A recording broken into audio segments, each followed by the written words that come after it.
noisy cars this morning. Noisy cars, noisy cars. Matter of fact, that is not a car. That is a helicopter. That is a helicopter. That is a helicopter. That is a helicopter. That is a helicopter. That is a helicopter. It's unfortunate, because my partner and I are going to be moving out of this house in the next 2 months. Which reminds me, I should really start packing up all of this stuff pretty soon. But in a way, I am looking forward to not dealing with the constant helicopters flying over, specifically when I'm trying to film, because we live very close to the hospital, and so a lot of the time when I'm filming, I'll hear, one of the helicopters fly right overhead, and the hospital is like literally 2 or 3 blocks from our house, and so, they will fly directly over the house, and then they'll kind of like hover over the hospital while they're landing, and it's very loud, and, of course I'm never going to be upset that they're out there saving lives, but, for ASMR purposes, keep it down, guys, keep it down, guys, keep it down, guys, keep it down, guys. I'm hoping that wherever we end up moving to, it will be, a relatively quiet neighborhood in comparison to, like, where we've been in the past, because this neighborhood has actually been really chill. We've been really happy living here. I mentioned a few videos ago that we are moving because, the owner of the house sadly passed away. The person we're renting from, we didn't know them. We've only been renting through like a, what's the word I'm looking for? Like a property management company. But apparently the owner of the property ended up passing away, and so they're likely going to be selling the house, and so our lease is going to be ending, which is really unfortunate because we've really only been here like 8 or 9 months so far. So we're gonna kind of be forced to find a new place, which will likely be a dramatic downgrade from what we have here, because we've been extremely fortunate with the place that we've been living in here. Just having so much space and it being, very affordable for what it is. But regardless of the fact that it'll be a downgrade wherever we move to, we are, prepared for the journey. We're looking forward to, starting new, and seeing where it takes us, I realize maybe I should do some actual triggers today. Some triggers. Here I am, just yapping away. That's sort of how I roll, though. I'm sure if you guys have been with me for a while, you know that I am a yapper through and through. I'm really bad about actually doing triggers while talking too, and I've mentioned that in past videos, but I really try to get better about doing that, just because, it makes for better, I hate the word content, it makes for a better video, swing. I feel like at some point I really need to do like a trigger words video. I think that would be really fun. I was actually going to do that a few days ago, but I got like the worst canker sore on my tongue because I've been drinking so much dang coffee lately that I think that was kind of what did it. And if you guys know, like, having a canker sore is the worst, and it's especially the worst if you're trying to talk, and so it was actually so painful that it was right on my tongue, and I was like, I don't think it's a good idea for me to film like a trigger word video when I'm in, terrible pain. But at some point I'll have to do like a tongue twister video, and you guys can watch me fail miserably to, try and do like some tongue twisters and little limericks and stuff like that. I think that could be fun.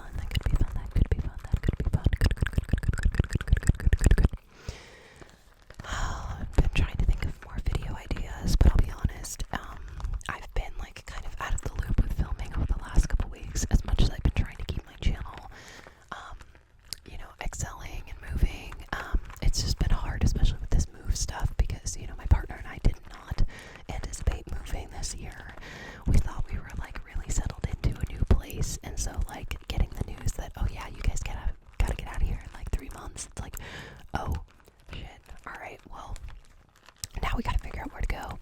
And it's been a challenge just because,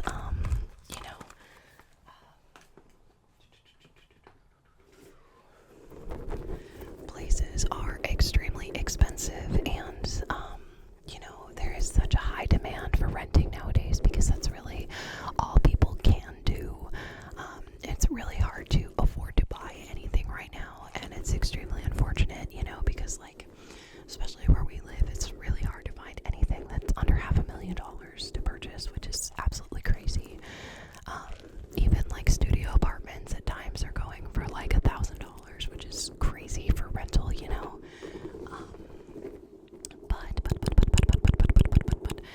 was my point? What was I trying to say? I don't remember. Oh, yeah, basically our lease at our current place ends on April 30th. And so we're trying to find a place that we could hopefully move into sooner than that, because we talked to our property manager and they were like, oh yeah, you might be able to move sooner. We could ask the estate for you. And then we were like, okay, well, what if we wanted to move out like end of March, like would that work? And then they were like, we can't go to the estate with a guesstimate. You have to give us, a direct answer and tell us exactly when you would be moving out before we can ask them. I'm like, dude, are you kidding me? Because the frustrating thing is, like, we have to apply to places that would, hopefully take us at, the end of March, which is, still a ways out, since we're like a month away from that time period. And, usually places that are renting, they want you to move in within like a couple weeks, which is crazy. It's like most of the places I've been seeing, it's like available now, and I'm like, well, I can't move today, man. Like that's not how fast this works. But yeah, basically we like, in our property manager's eyes anyways, we have to apply to a place, put down an application fee for that, wait to hear if we get approved for that, and then if we get approved for a new place and they say, oh yeah, you can move in at the end of March, we can go to our current property manager and be like, hey, they said that we can move in at the end of March, can you please ask the estate if it works for them? And then we'll wait to hear back from them if that works for the estate, and then if the estate says no, then we're just out our application fee and potentially the new place, which is absolutely crazy. So it's really frustrating that our property manager is being so stingy about that, especially because like when they dropped off our notice about the unforeseen circumstances of us having to move pretty quickly, they were basically saying like, oh yeah, this is really unfortunate, in the little notice they were like, we're really sorry about this, and let us know if there's anything that we can do, like if you need help finding a new place, like we would be happy to work with you on that.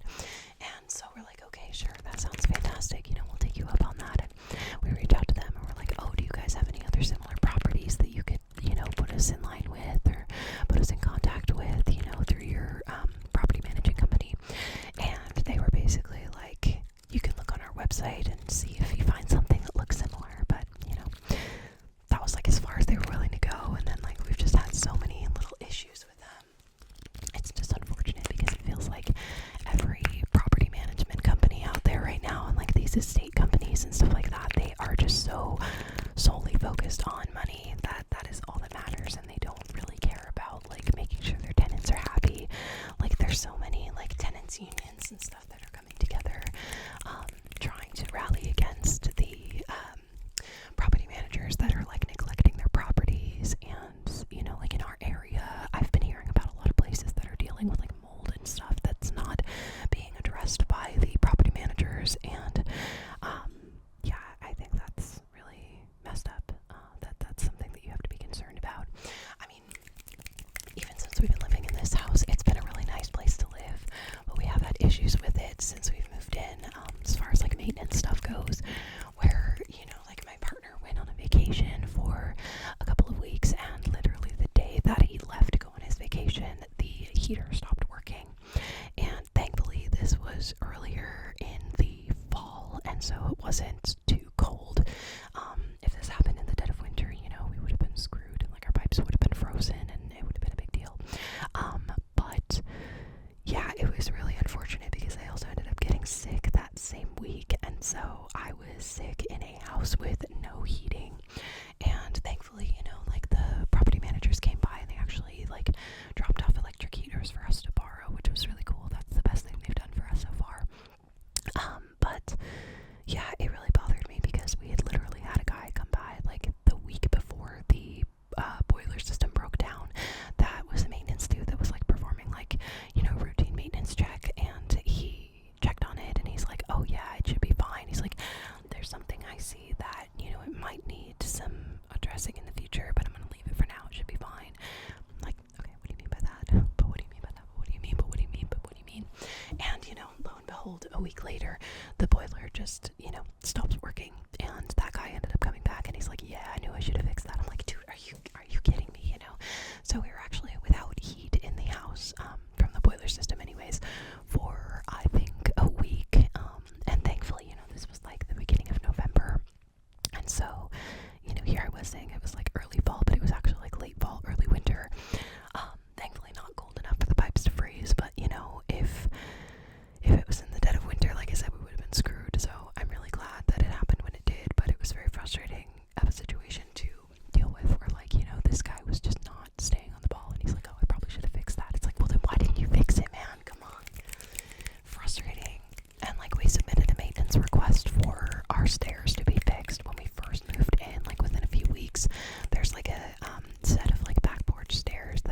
squishy, and I've literally felt like I'm gonna break through them before, just because the wood is like completely spongy, and like I've taken a step on those stairs before, and I'm like, okay, I'm not gonna step on these again because this shit's gonna break, you know. And we put in a request for that when we first moved in back in like June of last year, and nothing was ever done about it.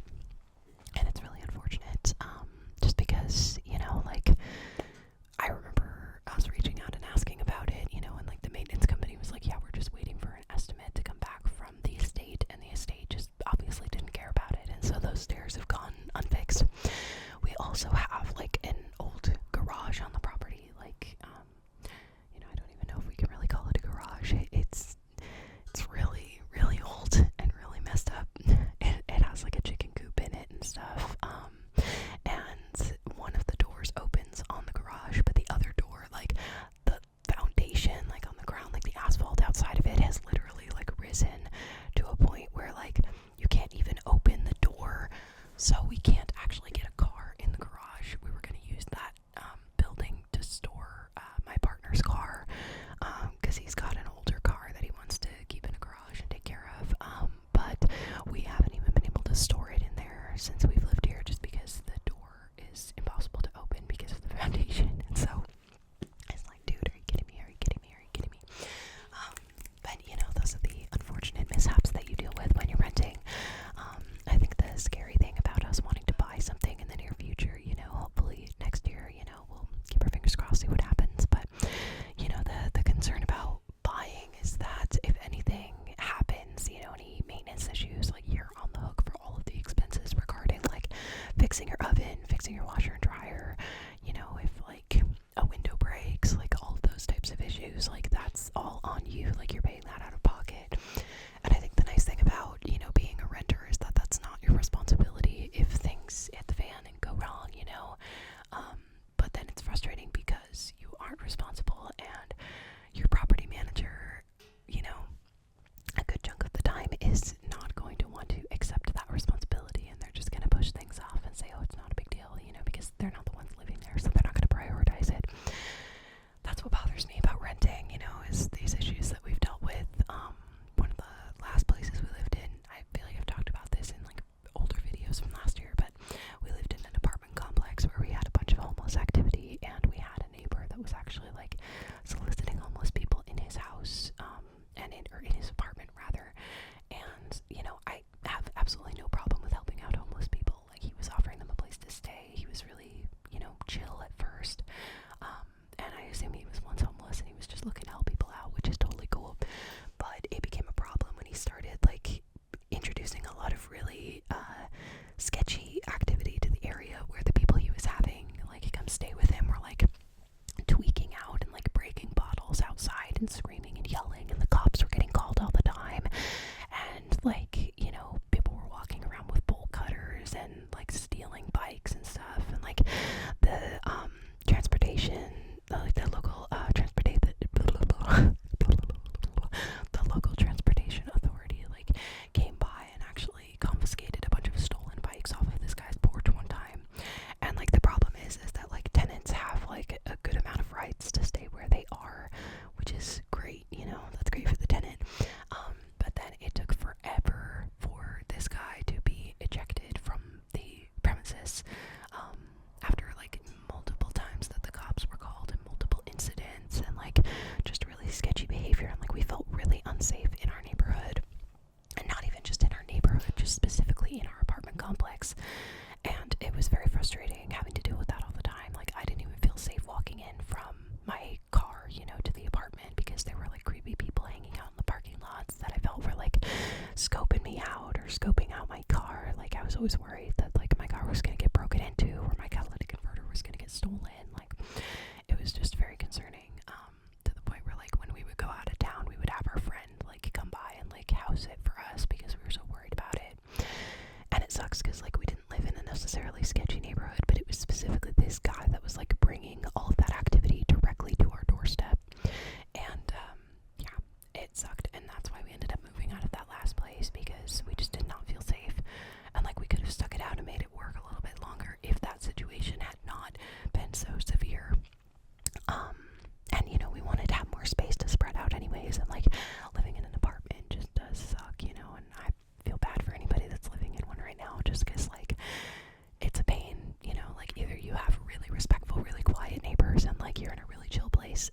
awesome, or you've got like one neighbor that just drives you nuts, or you've got like a whole cesspool of people that are being disrespectful. It's just frustrating because it's such a gamble. And like, you know, I consider myself to be a social person, but not when it comes to being in my own private space. Because like when I was growing up, you know, my parents and I had 5 acres of land to ourselves and a huge house out in the middle of nowhere, and you know, we never had to deal with any neighbors or anything like that. Like the closest neighbors lived like 2 miles down the road, and that was their vacation house. So, you know, it's like I never had to deal with people. And then ever since we moved, and you know, I've like moved out of my parents' place, and I've been living with my partner in like apartments and in neighborhoods. It's been really weird to have to adapt to that, especially when we were first living in an apartment, and like I had to get used to hearing people walking around upstairs, and like doors slamming and stuff like that. Like for the first couple months, there were a lot of times where I'd like jolt awake in the middle of the night, like, holy shit, is there someone in the house right now? And you know, it's just like trying to get used to that can be a little awkward, you know. Now I'm used to it, and I still don't like it. Like, I like to have my own space, you know. So I'm keeping my fingers crossed that hopefully we will be able to move into another house. But I know it'll be a downgrade from where we're at now, and we'll still be paying, you know, the same price, if not more, just because this place was such a nice steal, you know. We're very fortunate to have it while we did. But I know that no matter where we end up, you know, we're gonna be okay. We're gonna be thriving because we've got our creative outlets, and that's gonna be like our sole focus as we progress through time, no matter where we end up. Speaking of, I think I am going to wrap this up. I've got to get going to work pretty soon, and I don't have my watch on me. But I am assuming that it is getting really close to the time where I need to run out the door. So I hope you guys enjoyed this no plan ASMR. It just kind of turned into like a whispered ramble, and so I hope that's okay. I feel like those are a lot of the videos on my channel, but you know, if you're subscribed, it's probably because you enjoy those types of videos, so I try not to second guess myself too much. I will give you a fair warning that with this move, it's been hard for me to prioritize, like, you know, filming my shorts and trying to do more creative videos, just because like we're in the midst of packing and we've got so much going on. It's been hard to like divvy up my focus, and so I hope you know that I will stay on the